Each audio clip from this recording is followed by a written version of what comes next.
I've got a little flyer here. LA Times, Buzz Band, Music Week tipster. I mean, hang on a minute. This is from the Guardian in the UK, but this flagger is a latter-day Jagger. Yeah, I mean, you're not doing skinny pretty well. as Jagger, but tried my best.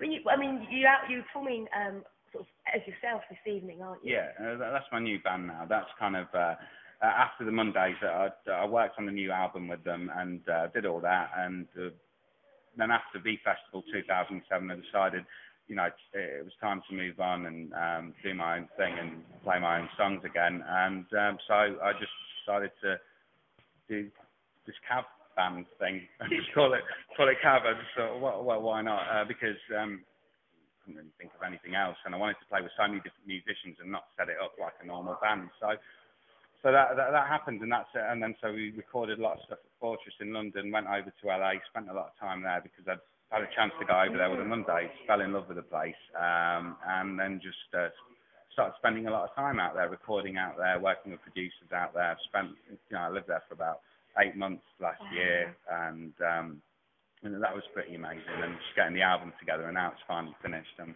I'm back and doing all kinds of weird things. I'm doing like a radio show for student radio in Leicester, even my hometown, just to kind of plug new bands and do all that. Although I'm not involved with Get Loaded anymore, I stopped that. So I've kind of like let some of these kind of, some of my other partners bought me out, and I'm just doing on the music and just recording and writing songs, which is what it's all about for me. Yeah, I'm intrigued on the radio show actually because, part of the whole, Liverpool Sound City is, there's new bands, there's people that, are literally, they come out of their bedroom being that kind of bedroom DJ or bedroom rock star, and they're coming to the conference to seek kind of advice and guidance from people like yourself, and you're actually doing that already with your radio show. I mean, your journey's been very, very interesting. You've managed to touch on lots of different things and work with amazing people.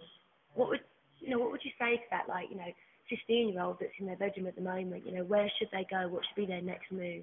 At the end of the day, the way I see it is, if you believe in something and you really want to do it and you feel passionately about something, then do it. Just go for it.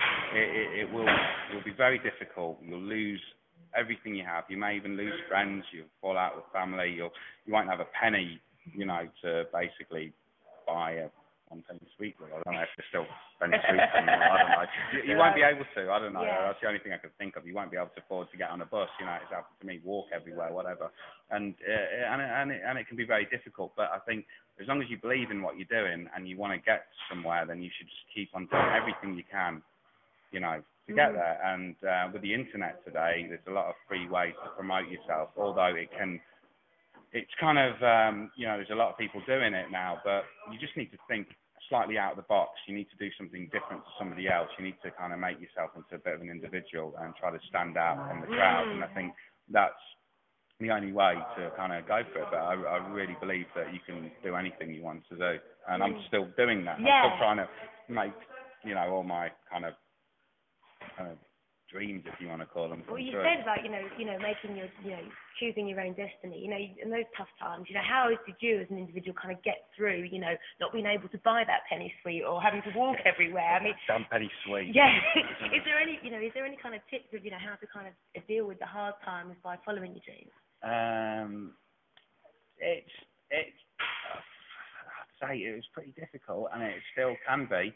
And sometimes you're like, I'm doing the right thing or whatever. Should I just go and kind of work like a normal job? I worked in call centres.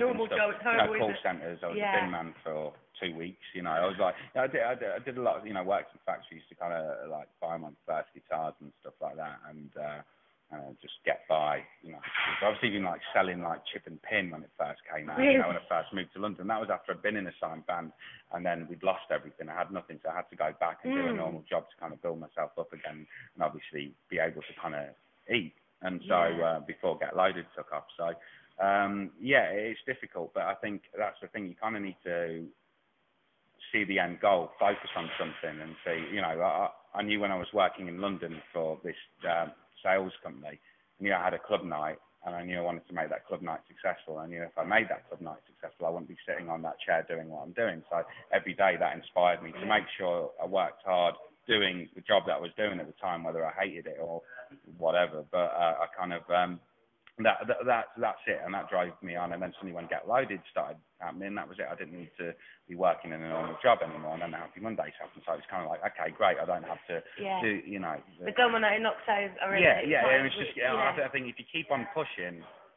something's going to give, but you know, you just got to keep on believing in it, and you got to know that it's good. And sometimes, you know, when I first started, my stuff was awful. It was horrible. You know, I listened back to those demos, and it's like, oh my god, it's unbelievable. But I just still believed. I was still confident, and they got better, and the songs got better, and the band got better, and you know, I became a better musician, and I learned how to promote nights a lot better than I did when I first put them on.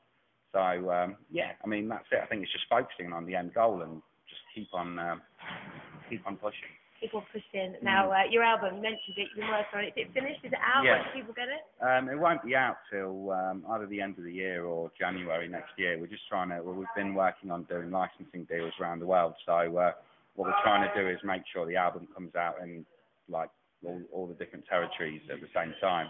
So it's pretty hard. It's kind of a different way of doing it at the moment, because instead of signing, because the industry's changing so much, instead of signing one deal for one country and then expecting that record label to push you and then relying on those people and putting basically your whole life in their hands, what we're trying to do is do different deals around the world, get people in local areas to take our album on, and then they'll push it in their own territory, and that's what we're doing. So as soon as we get all that sorted in the next few months, then we'll... That's quite a new swing on things. So you did the new swing really on the kind of the club night, and now you're kind of taking your entrepreneurial kind of ways into it. Yeah, just trying to think out the box, just trying to make sure, you know, we're getting a lot of airplay in places like Canada, and, you know, there's some college stations in the States, and we haven't even released it yet. We've had an EP out last year and a single, and that was pretty good, and that worked out for us. But now I think we're going to release another single and try to get the album out for early next year. So it's all work in progress. Yeah, really. It's all just happening. Constantly kind of...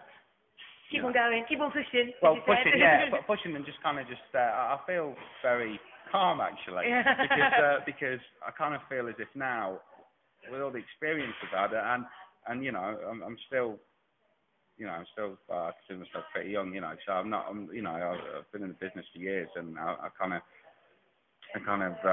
know what's happening. I understand it all now, and you know, I'm still 29, so I'm all right. I can still get, you know. You're still ready for the rock and roll. Yeah, You're still ready to live up to this jagged name that's on your little flyer thing. I've tried my best, yeah. So, you know. Well, I want to say good luck for this evening. It's been an absolute pleasure speaking to you. Where can people find you? Have you got a website or anything like that? Oh, I'm going, sorry, no. Website, yeah, myspace.com /Cab, KAB, Sonic, and you can follow my updates on Twitter /Cab Sonic, and Facebook as well, but I don't know the Facebook. I think we know where to find you. We know where to find you tonight as well. Studio 2. I'm going to watch you. I shall see you later. Thank you very much. Thank you. Take care, Cab. Okay, cool. Brilliant.